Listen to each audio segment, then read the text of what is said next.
Hey guys, so today we're going to be covering some more State of Decay 2 news. So as part of the IGN First, they're covering State of Decay for basically the month of March. And so today they just put out a video about the upgraded base building system in State of Decay. And so I'm just going to give you some of my thoughts on it and what I saw and kind of some differences from the first and second game. But like this video has me real excited for the game because I mean, like, this is way bigger than the first game. Like, you can do a lot more stuff. There's large facility slots and small facility slots. And just like the vast array of options you have to put together. Here's just a few. There's the workshop, auto shop, kitchen, watchtower, generator, farm, hydroponics, storage, solar panels, rain collector, outdoor sleeping area, staging area, infirmary, barracks, forge, still, garden, lounge, latrine, shooting range, fighting gym, and armory. Just to name, that's not even all of them. So you can see there's a large range of options here for your base, and that's definitely really cool because there wasn't as many options in the first game as to what you could do. You're kind of limited.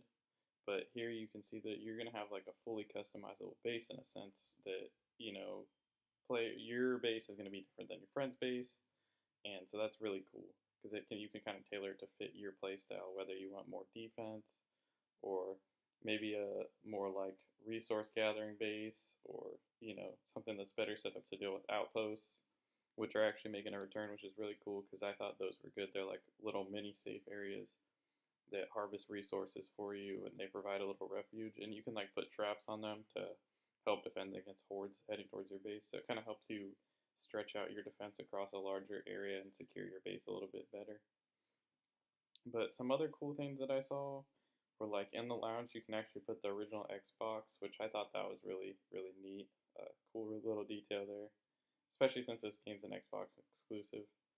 And like they were saying in the workshop, you could build a bike generator so you could have one of your survivors like pedaling away on the bike, kind of like a hamster, to provide a temporary source of power for the base.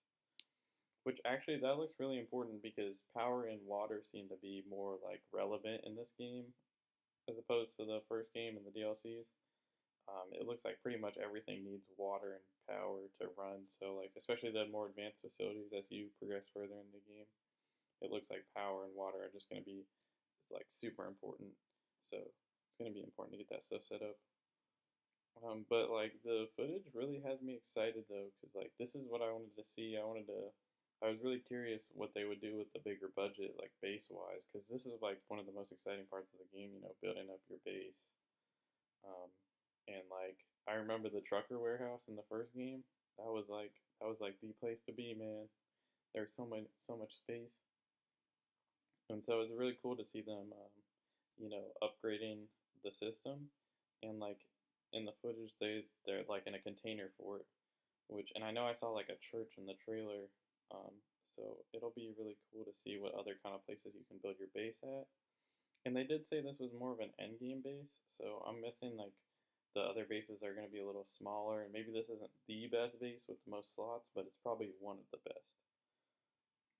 And of course, with the increased map size, there's probably a lot more options for bases and like a lot more locations that you have to choose from. So it's really going to be like, what do you think's the best area? But yeah, and like I'm really like this really looks good. But so based on what I saw, I'm really excited. And so thanks for watching, and give the video a like if you thought this was quality content, and consider subscribing for more content.